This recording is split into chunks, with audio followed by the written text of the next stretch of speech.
오늘 3부 예배 오신 여러분 주의 이름으로 환영하고 축복합니다. 오늘도 하나님의 은혜가 충만하기를 주의 이름으로 소원합니다. 오늘 저는 가드레일 설교 5번째 설교를 하면서 오늘 주제가 결단하기입니다. 뭐하기? 결단하기. 옆분하고 해보세요. 결단하고 살면 좋은 일이 생깁니다.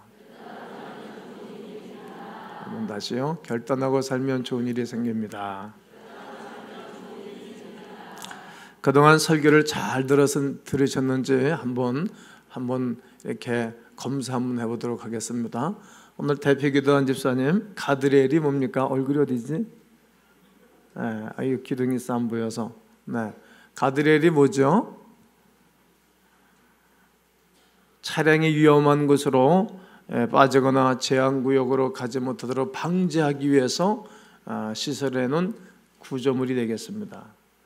오늘 이제 구조물을 철거하게 될 건데 좀 아깝기도 하고 서운합니다. 다 한 달 이상 세워놓고 설교를 했는데 교회 창고가 크면 뒀다가 한 5년이나 7년 있다가 다시 재탕 설교를 하고 싶은데 둘 데가 없으니까 고물상하는 우리 장로님이 가지고 가실 건지 집사님이 가실 건지 가위바위보 하세요. 가위바위보 가져가셔도 좋겠다고 생각을 합니다. 비싼 겁니다. 가드레일은 비교적 안전한 곳에 설치되어져 있는 것입니다. 안전한 곳에. 가드레일을 넘어가면 위험에 처하게 됩니다. 그래야만 운전자가 위험한 길을 빠지는 것을 미연에 방지하기 위한 방지책이 되겠습니다. 주변에 다니면서 많이 볼 수 있을 것입니다. 가드레일에 부딪히면 약간의 손상은 있을 것이지만 그러나 큰 위험과 생명에는 지장을 주지를 않습니다. 가드레일 너머로 넘어가면은 아니 됩니다. 우리는 몇 주 전부터 이런 질문을 해보았습니다. 이처럼 가드레일이 세워지는 것처럼 우리 모든 삶의 영역에 가드레일을 시설하면 어떨까? 본인도 살아가는 가족들도 사회도 얼마나 좋아지겠습니까? 관계, 성, 가정생활, 또 재정 이런 영역에 가드레일을 세우셔야 할 것입니다. 이 질문을 출발점으로 우리는 무엇이 자신의 가드레일이 되어질 것에 대하여 많이 생각해 보셨으리라 생각합니다. 가드레일은 양심의 문제와 연결되어져 있는 행동 지침입니다. 즉 행동 기준이라는 것입니다. 양심의 문제는 조금 애매모호한 문제가 있기는 합니다만 핵심은 여러분 스스로가 자신의 기준을 설정해야 한다는 겁니다. 개인적으로 결단 후 이를 어기게 되면 스스로의 행동 기준을 어기는 것입니다. 그러게 되면 여러분의 양심이 작동을 해서 경고, 호루라기 소리와 여러 가지 양심의 소리를 듣게 되어집니다. 지금 당신은 위험한 장소를 하고 있어요. 이렇게 내 속사람이 소리치고 위치고 있다는 겁니다.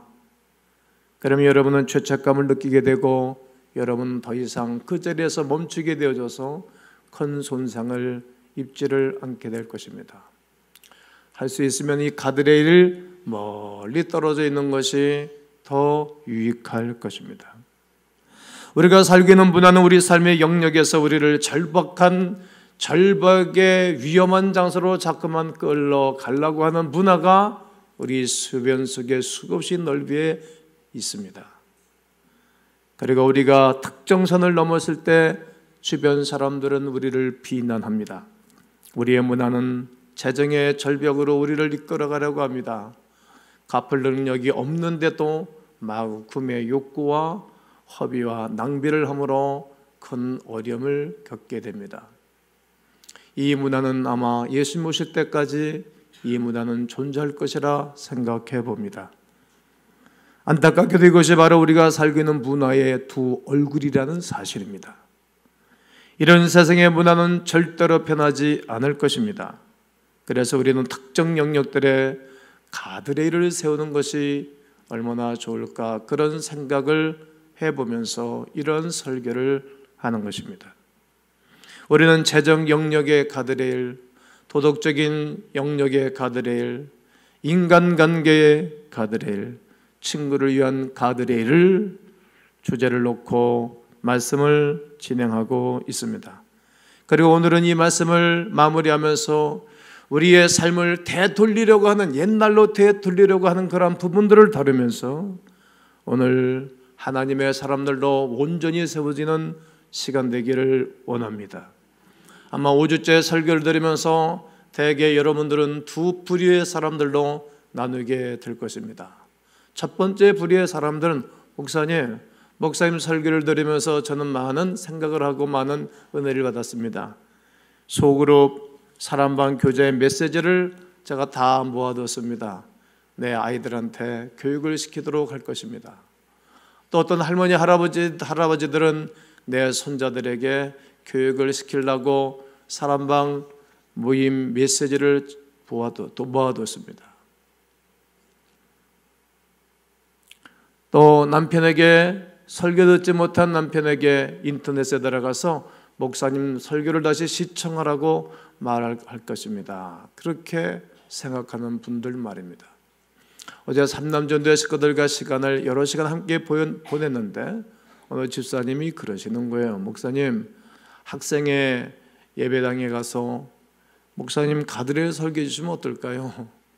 아, 이 집사님은 은혜를 받으셨구나, 그런 생각을 했습니다.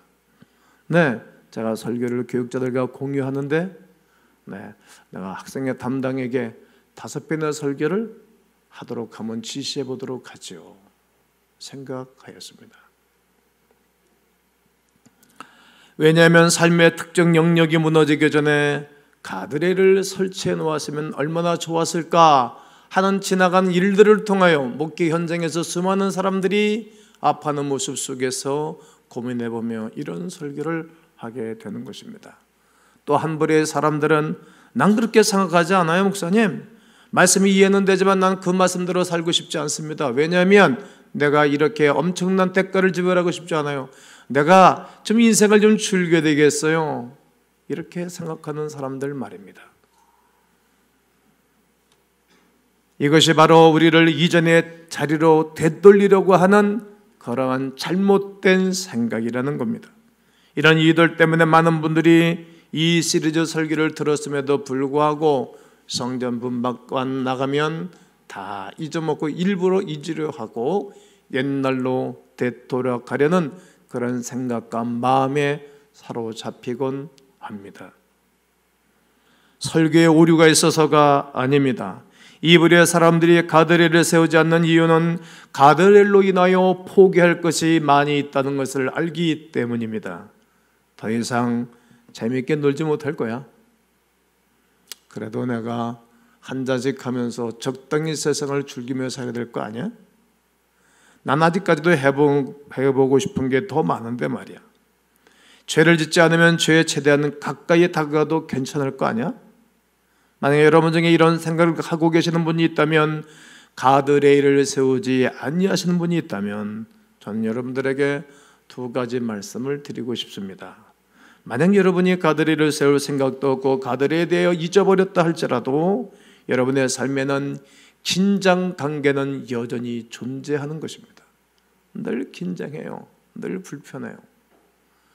얼굴을 보면 저분은 평안한 분이다, 저분은 불안해하고 있다, 보고 있지, 판단이 서지 않습니까? 이렇게 얘기해 보시죠. 결혼한 남성이 여자친구를 두고 싶은 유혹을 느꼈습니다. 그런데 그 남성이 여자친구를 둔다고 해서 여자친구를 만들고 싶은 유혹 자체가 사라진 것은 아닙니다. 여자친구를 만들고 싶은 유혹은 여전히 그 남성 안에 남아 있습니다. 지금 이 여자친구가 헤어지고 나면 또다시 새로운 여성을 만나고 가지게 될 것이기 때문입니다. 즉 여자친구를 만들어도 문제는 해결되지 않는 것입니다. 유혹은 사라지지 않습니다. 우리 모두가 동의하도 도덕, 재정, 관계, 직업 등 모든 영역에서 우리가 넘어서는 안 될 선이 반드시 존재하는 것입니다. 선을 넘으면 본인도 주변 사람도 힘들어하는 것 아닙니까? 그 선이 무엇인지 정확한 합의를 도출하기는 어렵지만 우리 모두가 사람이 저러면 안 되지.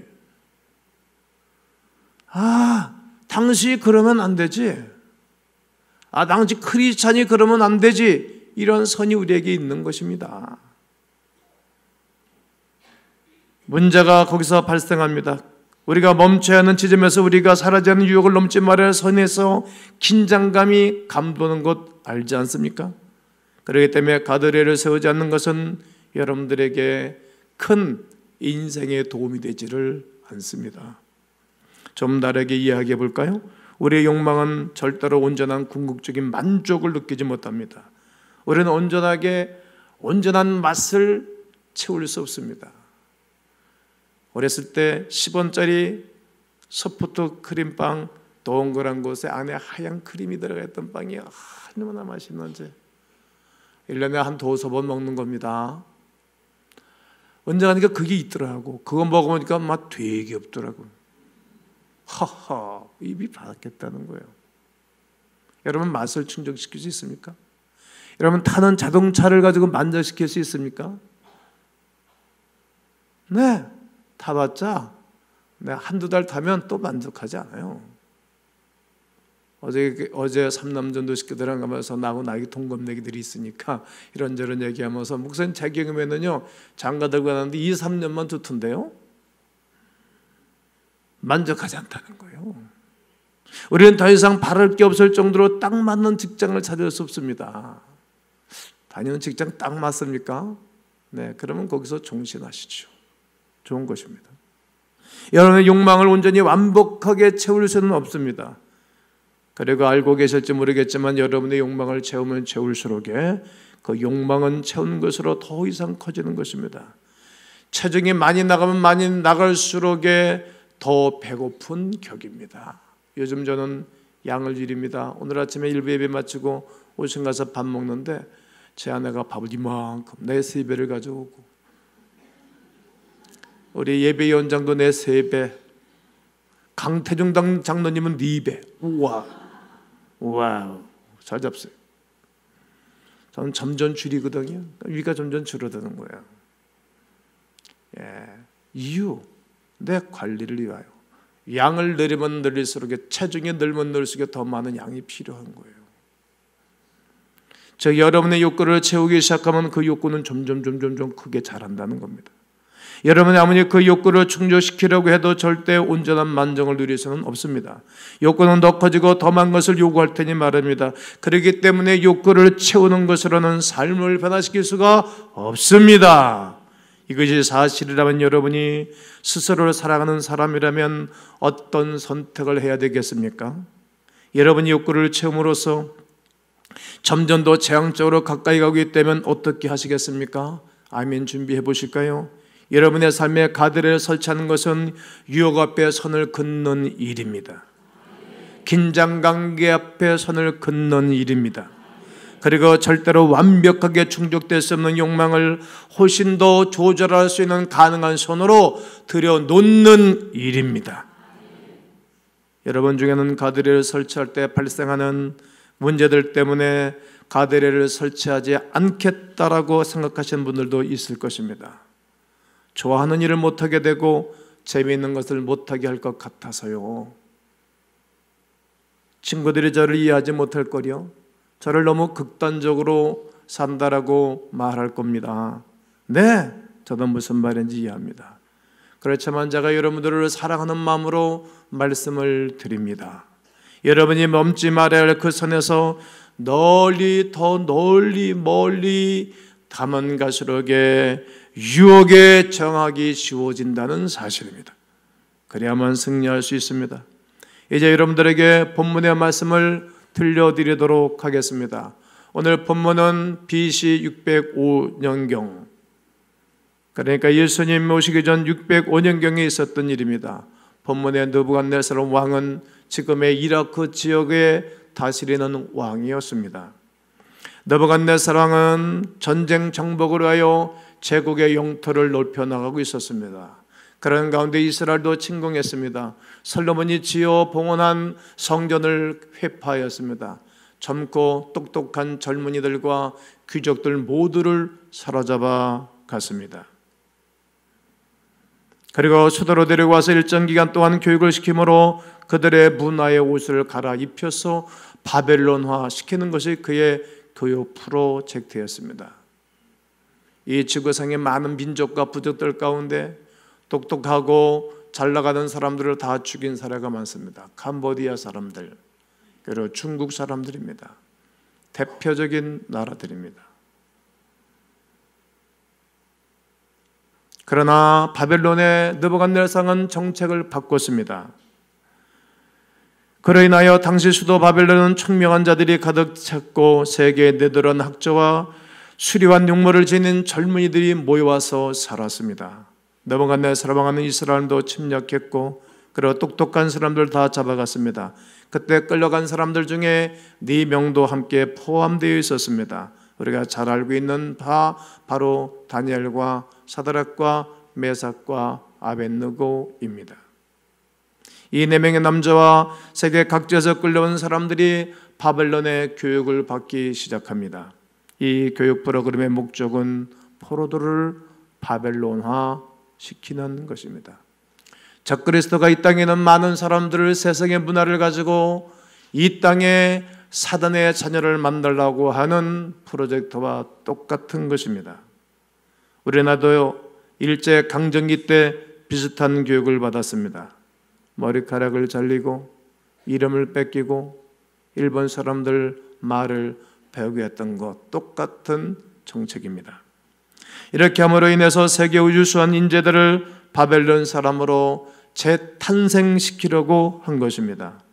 그런 문화적인 상황적인 말씀을 대하고 오늘 성경 다니엘서 1장 5절로 9절의 말씀을 다 함께 읽을 것입니다. 시작. 또 왕이 지정하여 그들에게 왕의 음식과 그가 마시는 포도주에서 날마다 쓸 것을 주어 3년을 기르게 하였으니 그 외에 그들은 왕 앞에 서게 될 것이더라. 그들 가운데 유다 자손 곧 다니엘과 하나냐와 미사엘과 아사랴가 있었더니 한 가정에 그들의 이름을 고쳐 다니엘은 벨드사살이라 하고 하나냐는 사드락이라 하고 미사엘은 메삭이라 하고 아사랴는 느벤느거라 하였더라. 다니엘은 뜻을 정하여 왕의 음식과 그가 마시는 포도주로 자기를 더럽히지 아니하니라고 자기를 더럽히지 아니하도록 환관장에 구하니 하나님이 다니엘로 하여금 환관장에게 은혜와 긍휼을 얻게 하신지라. 아멘. 5절을 다시 한번 여러분들만 읽습니다. 시작.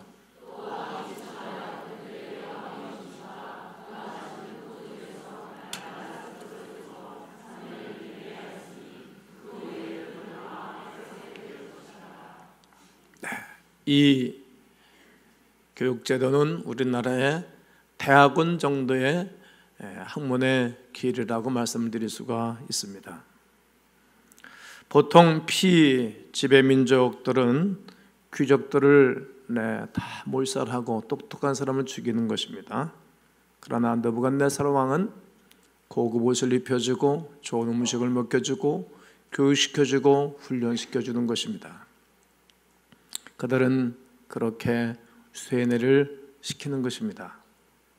끌려와 죽을 줄 알았는데, 광산에서 일할 줄 알았는데, 처참한 일을 하고 제대로 음식을 먹지 못할 줄 알았는데 이들은 좋은 환경 속에서 살게 되었습니다. 오늘 단어로 말하면 젊은 땡 잡았네, 횡재하네, 와 대박이야, 이렇게 말할 수 있겠죠. 그러나 그들은 3년 이후에 왕 앞에 서야 됩니다. 그리고 그들은 구술 시험을 반드시 치러야 됩니다. 시험에 합격을 하고 발탁이 되면 궁에서 일을 하게 되어지고 왕의 환관이 되는 것입니다. 고대 사회에서 이보다 더 좋은 기회는 없었습니다. 그러나 이 귀족들의 무리 가운데 있던 다니엘은 뛰어난 총명으로 이 모든 계획이 어떻게 돌아가고 있는 것을 판단하고 알았습니다. 그의 일의 결말을 알았던 것입니다. 바벨론인들은 다니엘의 목숨을 구해주었고 그의 이름도 바꿔주었습니다. 벨드사살이 되었습니다. 그 이름의 뜻은 벨신이 너를 도와준다, 벨신이 너와 함께한다, 벨신이 너의 수호자이다, 이런 뜻입니다. 그들은 천천히 다니엘이 눈치채지 못하게 다니엘이 믿었던 것들과 알고 있는 것들을 천천히 지워낼 셈이었습니다. 그러나 어느 날 정신을 차리면 다니엘은 완전히 바벨론 사람이 되어버리고 말 것입니다. 바벨론 신들을 숭배하고 바벨론의 의식에 참여하고 우상을 섬기고 있을 것입니다. 그리고 자신이 자라면서 믿었던 것들이 진리라는 사실이 자기도 모르는 사이에 다 잃어먹게 될 것입니다. 문화라는 것입니다. 여러분들의 자녀를 제대로 교육시키지 못하고 세상으로, 대학으로, 직장으로 내몰리면 이렇게 변화하는 것입니다.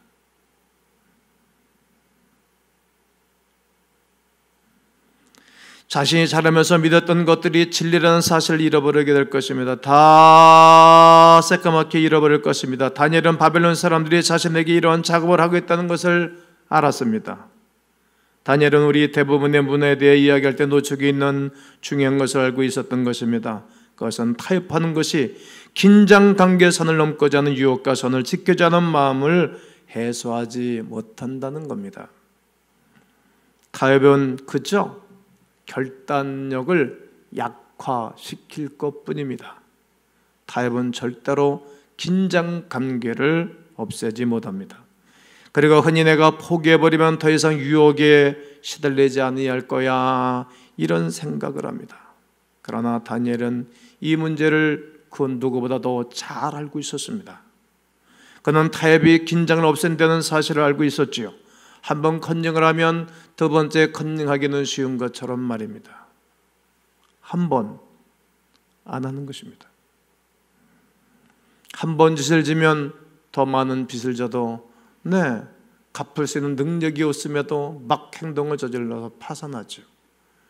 지난주에 저는 뉴스를 보면서 이 나라가 이상한 나라다, 이제 빚 안 갚아도 된다, 이런 기사가 떴어요. 잘못했지. 나라 백성들 망하는 거죠. 아닙니다. 본인이 책임지도록 해주어야 합니다. 수레나 환각제에 손을 대면 그 다음에 손을 대는 일은 더 쉬울 것입니다. 친구나 선배로 인하여 담배를 한번 물고 나면 그 다음에는 무는 것이 쉽게 손을 댈 것이기 때문입니다. 여러분이 넘게 되는 수많은 선들이 있습니다. 그러나 그 선을 넘는다고 해서 긴장 관계가 사라지는 것은 아니라는 겁니다. 단지 여러분들의 결심이 약해질 뿐이기 때문입니다. 다니엘은 이 사실을 보았고 깨달았습니다. 그들이 내 옷을 바꾸고 내 이름을 바꾸고 나의 생각을 바꾸고 나의 삶 전체를 바꾸고 나의 신앙조차도, 하나님을 섬기는 것조차도 바꾸려고 하는 계략을 다니엘은 알았습니다.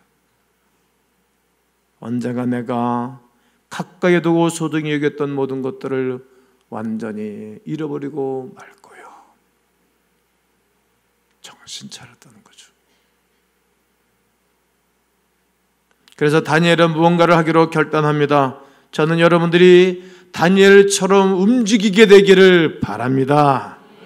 다니엘처럼 결정하기를 원합니다. 1장 8절을 다 함께 읽습니다. 다니엘은 뜻을 정하여 왕의 음식과 그가 마시는 포도주로 자기를 더럽히지 아니하리라고, 자기를 더럽히지 아니하도록 환관장에게 구하니, 그렇습니다. 뜻을 정하고 자기를 더럽히지 아니하고 환관장에게 구했다라고 말합니다. 다니엘이 왜 왕의 음식과 포도를 거절했는지에 대하여 여러 추측들이 있습니다. 학자들마다 다릅니다. 그러나 한 가지 분명한 사실이 한 가지입니다. 뜻을 정했습니다. 찬송가 중에 난 이 찬송을 좋아하죠. 일찍 주의 뜻을 따라서 살아가게 하시고, 뜻을 정하고 살아가는 거예요. 어렸을 때부터 말이죠. 저는 제 설교 시간에 얘기를 해서 죄송하지만 젊은이들이 있고 그러니까 저는 10대 때 이미 내가 당구장에 나가고 탁구장 가서 시간 놀아리하고 돈 쓰면 내 인생이 쪽박 차겠다. 우리 당구장 하는 분들 계신데 죄송합니다. 한 번은 당구장 간 적이 있어요. 간 적은 있지. 돈 1원도 준 적이 없어요. 당구 칠 줄 몰라요. 제 위에 형님은 당구를 350다 맞춰요. 좀 짠다 말해 그래도. 한 번도 1원도 준 적이 없어요. 탁구장에 1원도 갖다 준 적이 없어요. 돈 안 쓰고 살았냐? 더 전 잘 쓰고 살죠. 결정하는 거예요. 그냥 입에 안 될 거 안 되기로 결정해서 안 되는 거예요. 그럼 인생이 망가져. 이제 친구들 다 떠나야지. 안 그렇죠. 다 돌아오죠. 뜻을 정하. 자기를 더럽히지 않는 거예요. 당신들이 나를 계속 압박하고 또 압박할 수 있습니다. 그러나 여기까지가 제가 갈 수 있는 한계선입니다. 얼마나 멋집니까? 여러분이 알고 있는 것처럼 다니엘의 이 결정은 그에게 좋은 결과를 가져다 줍니다. 이는 우리에게 큰 도전을 주고 있습니다. 다니엘의 시점에서 다니엘은 이 발언을 인하여 자신이 어떻게 될는지 알 수 없지만 그렇지만 그는 뜻을 정했습니다. 왕의 음식과 왕의 포도주를 거절한다는 것은 환관장에게 찍히는 일이요, 그리고 느부갓네살 왕의 모든 정책과 교육에 대항하는 것입니다. 즉 바벨론 국가 전체에 대하여 거부하는 것과 똑같은 것입니다. 지금 그의 나라는 망했고 그는 세상에서 가장 강력한 나라의 포로로 끌려왔습니다. 그의 나이 결코 10대 때 일입니다. 이런 상황 속에서 바울이 너 할 수 있는 그리스도인, 한번 따라해 볼까요? 노 할 수 있는 그리스도인. 어렵죠. 그런데 우리는 다니엘의 결단에서 더 놀라운 사실을 발견할 수 있게 됩니다. 다니엘은 환관장에 자신의 뜻을 말하면서 더럽히다라는 말을 사용합니다. 이것이 환관장과 왕의 귀에 얼마나 모욕스러운 얘기인지 아시지요? 더럽히지 아니한다. 그러면 당신들은 이렇게 살아가는 것은 왕을 더럽히는 것이고 모든 공무원들을 더럽히는 것이고 잘못된 길입니다. 이러면 이 말을 직시적으로 돌려서 비지시적인 방법으로 그에게 말하는 것입니다. 이것이 환관장과 왕의 귀에 들렸을 때 그들은 어떻게 행동하겠습니까? 여러분 어떻게 하시겠습니까? 이 발언은 느부갓네살 왕 전체 왕가를 모욕하는 말입니다. 그러나 다니엘은 자신의 몸을 더럽히지 않기로 결단하는 것입니다. 다니엘은 결말을 몰랐지만 자신의 마음을 정한 것입니다.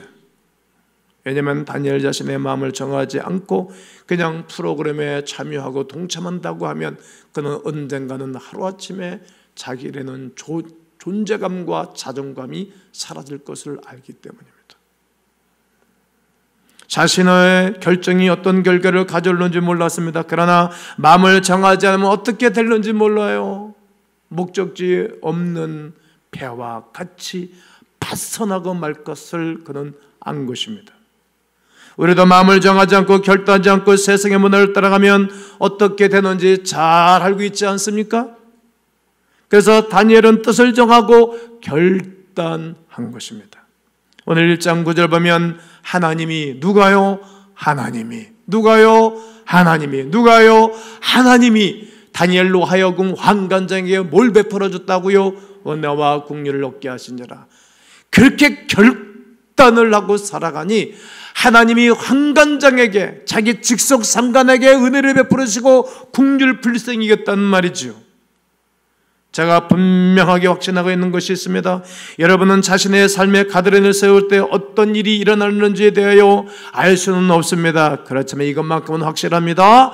여러분의 인생의 어떤 영역이든지 가드레인을 세우기로 확신하고 분명히 고백한다면 그것은 여러분 인생의 결정적인 순간이 될 것입니다. 하나님의 사람들 여러분들이 결단하시면 누가 하나님이 개입해 주십니다. 하나님이 개입해 주십니다. 할렐루야!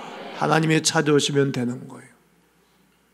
오늘까지 사단과 세상은 하나님의 사람들을 무너뜨리려고 얼마나 작두렸는지 몰라요. 제가 20여 년 교회를 섬기는 가운데서도 이런저런 일들이 교회를 흔들고 복잡하게 하는 일들이 얼마나 많은지 몰라요.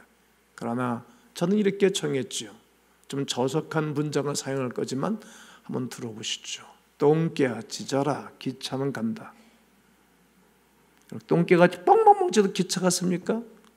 누가 뭐라도 제가 멈추겠어요? 천만에 더 나아가는 거예요. 뜻을 정하는 거예요. 우리가 결단하면 하나님이 개입해 주십니다. 여러분 나중에 결단의 순간을 일생하며 근데 하나님이 나와 함께 해주셨어.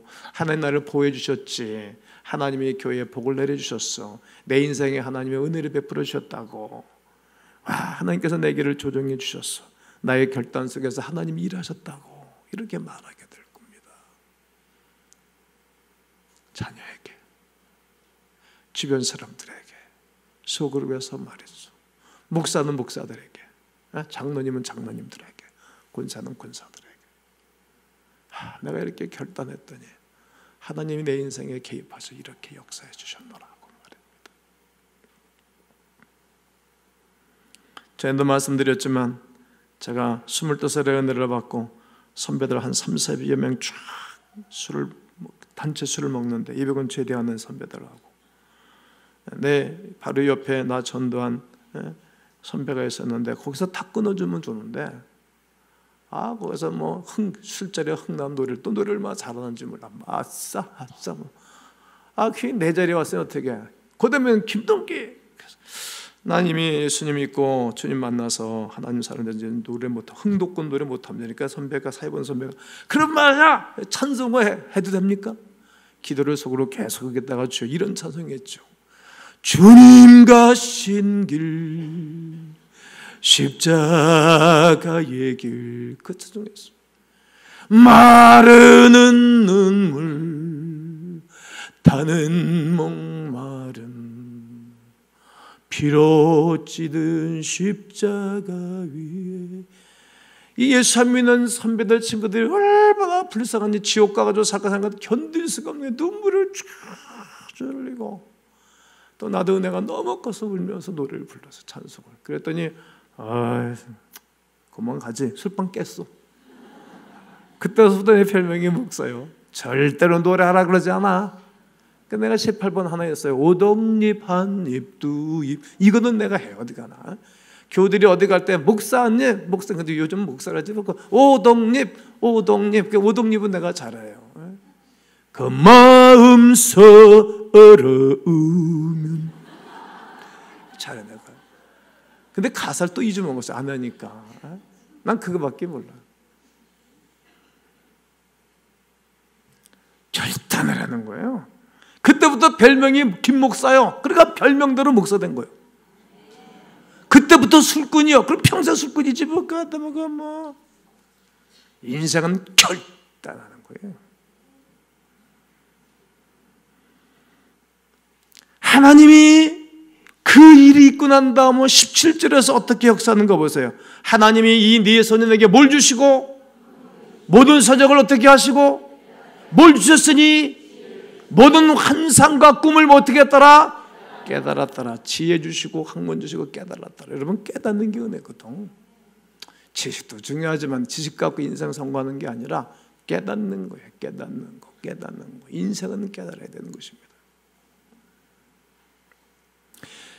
그리고 다니엘을 하나님이 옷 비시는 거 그의 결말을 보시면 1장 19절입니다. 왕이 그들과 말하여 보매 왕이 무리 중에 다니엘과 하나냐와 미사엘과 아사라와 같은 자가 없으므로 그들을 어디에 서게 하시고 왕 앞에 서게 하시고 난 잠언에 있는 말씀 중에 자기 일에 근실한 사람을 보았느냐 저는 왕 앞에 설 것이고 부끄러움을 당하지 아니하리라. 청래 때 입맛을 딱 외워놓고 내 일에 근실한 거예요. 최선을 다하는 거예요. 부족하지만 휘적거리지 않고 넘어지고 자빠지지 않고 왕 앞에 서는 거예요. 제가 이명호 대통령 전무실에 갈 수 있는 기회는 내가 안 갔잖아요. 거쳐서 깨서 약속을 2번씩 깨서 막 총장님도 그러고 막 너무 힘들어했죠. 뭐 총회장님도 그러고 그래도 가자고 안 갔지. 왜? 리더 수양이 있었으니까. 왕 앞에 서는 거예요. 자기 일에 건설한 사람은. 난 여러분 3부 예배 오신 여러분 다 박근혜 대통령 시대나 박근혜 대통령 다음에 누가 대통령 되는지 그 앞에 서게 되기를 축복해요. 뭐 싫으면 간두시고 자기 일에 건설하고 왕 앞에 선다 했으니까 오라그래도 난 안 갔다는 거지. 자기가 2번씩 깼으니까 부끄럽지 않죠. 주변에 일 보는 사람들이 너무 힘들어했죠, 나 때문에. 그리고 목사님 왜 그렇게 사시냐고. 똑같지 뭐. 자기는 대통령이고 나는 목사고 똑같은 개인직 인권이 똑같은 거지 무슨 뭐 그런 못 쓰는 거예요. 지금 왕정 세대도 아니고 왕은 뺏은다는 거예요. 이들은 이 프로그램에 참여하고 난 다음 탑이 됐어요. 1, 2, 3와 다 친구가 다니엘, 사드락과 메사, 아벳느고가 다 네 사람이 똑같이 왕 앞에 서는 거예요. 최고의 존경자리에 서는 거예요. 인생을 결단하면 믿음으로 살면 말이죠. 이야기를 시점으로 얼마나 놀라운 일이 생기는지 아시죠? 다니엘은 사자굴 속에 들어가는 천사가 와서 입을 막았대요. 용광로 불에 던졌는데 네 사람 다 던져버렸는데 또 한 분이 누가 손을 잡고 돌았대요. 주님이 오셔서 그를 붙잡아줬다는 거죠. 하나님의 역사를 경험하는 거예요. 여러분, 하나님은 어제나 오늘이나 변함없으신 하나님이 여러분과 내가 믿음으로 살아가는 삶 가운데 하나님이 함께 하실 것입니다. 경험하게 되기를 바랍니다. 놀라운 하나님의 동행이 오늘 본문에 나오는 결심으로부터 시작되는 것입니다. 오늘 가스펠송 찬송 코드했지 않습니까? 나로부터 시작되리, 나로부터 시작되리. 그런 거예요. 나로부터. 지금 다니엘에게 주신 믿음의 하나님이 그에게 믿음 주셨고 그로부터 시작하는 거예요.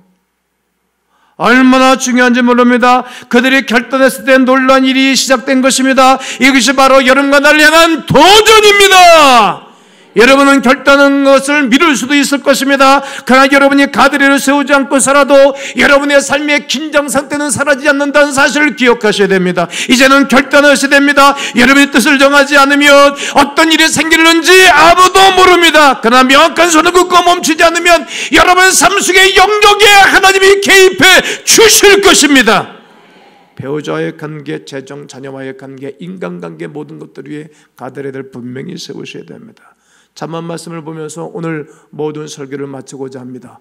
정직한 자의 성실은 자기를 인도하거니와. 정직하다는 말은 믿음으로 산다는 거예요. 정직한 자의 삶은 자기를 인도한다는 거예요. 제가 분명히 말씀드리건대 하나님께서 여러분의 도덕적 윤리적인 결정을 통해 여러분 삶의 전체를 인도해 가실 것입니다. 그러나 그 이전에 여러분들이 해야 하는 일이 있습니다. 바로 마음을 정하는 것이지요. 결단하는 것입니다. 이것이 누군가에게는 매우 힘든 일일 수도 있습니다. 그렇지만 여러분이 결정을 내리면 하나님께서 여러분들 가운데 응원해 주시고 함께 도우실 것입니다. 존중해 주실 것입니다. 그래서 여러분의 결단을 통해서 하나님은 정신없는 이 세상 속에서 여러분들을 우뚝 세워 주실 것입니다. 산만한 여러분들의 일터에서 하나님은 여러분과 동행해 주실 것이고 혼란한 문화 속에서 하나님은 여러분들을 세워주실 것입니다. 하나님은 다니엘을 사용하신 것처럼 오늘 이 세대를 살고 있는 여러분과 저를 사용해 주실 것입니다. 앞으로 한국교회는 두 줄로 딱 나눠질 것입니다. 흐지부지 되는 그런 교회가 남을 것이고 말씀으로 믿음으로 살 교회들이 남을 것입니다. 어떻게 사시겠습니까? 알곡과 쭉정이로 나눌 것입니다. 양과 염소로 나눌 것입니다. 기지를 내서 안으로 들어오는 알곡을 담아서 창고에 모아드리는 것처럼 이 세대가 그런 세대가 된 것입니다. 어떻게 하시겠습니까? 저는 목회 현장에서 수많은 것들을 보았습니다.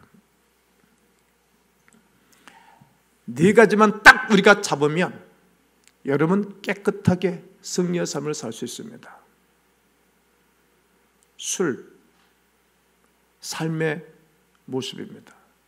첫째 주에 그래서 안 내고 보호받아라, 술 취하지 말라는 성령의 충만함을 받아라 설교했고, 그리고 두 번째는 우리 왜 친구가 될 수 없는가, 지혜로운 자와 동행하면 지혜를 얻고 미련한 자와 함께는 해를 받는다는 설교를 했습니다. 세 번째는 음란에 대한 설교를 했습니다.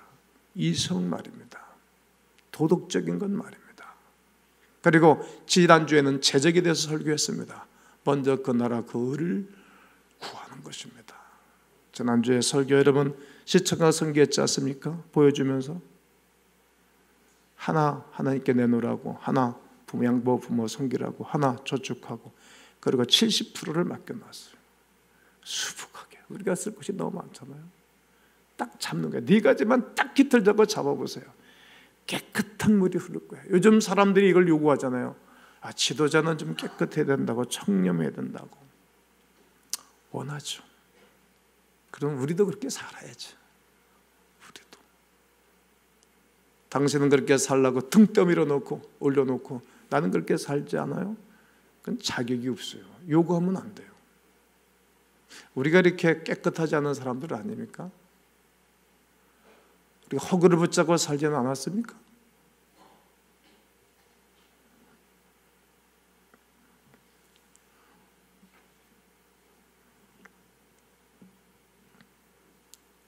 누가 누구를 정죄하겠고 누가 누구 보고 요구사항을 할 수 있겠어요?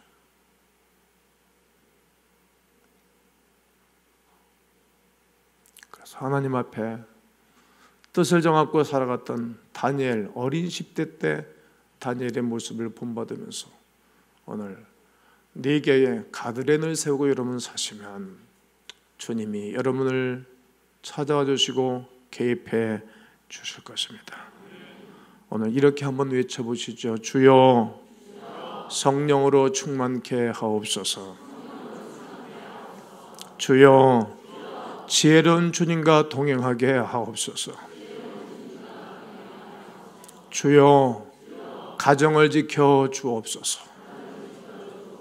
주여 재정을 주원해서 사용하게 하옵소서.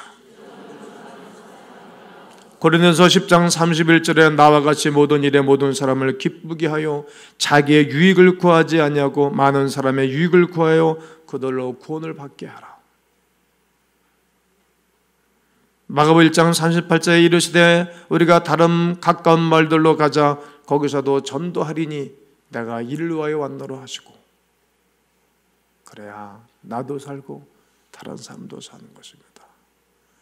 난 여러분들의 오늘 5주의 설계 마지막 날에 이제 오늘서부터 4부 예배 이후에는 가드렐이 이제 해체가 될 것입니다. 눈에는 보이지 않지만 여러분 머릿속에, 여러분 마음속에 가드렐을 세우고 최고로 좋으신 하나님이 여러분 인생에 개입하셔서 함께하는 위대한 축복의 역사가 있게 되기를 주 예수의 이름으로 축원합니다. 위대하신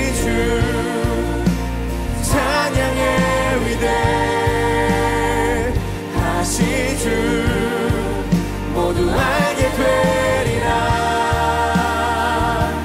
위대하신 주 모든 이름 위에 모든 이름 위에 뛰어나신 이름 다 찬양해. 위대하신 주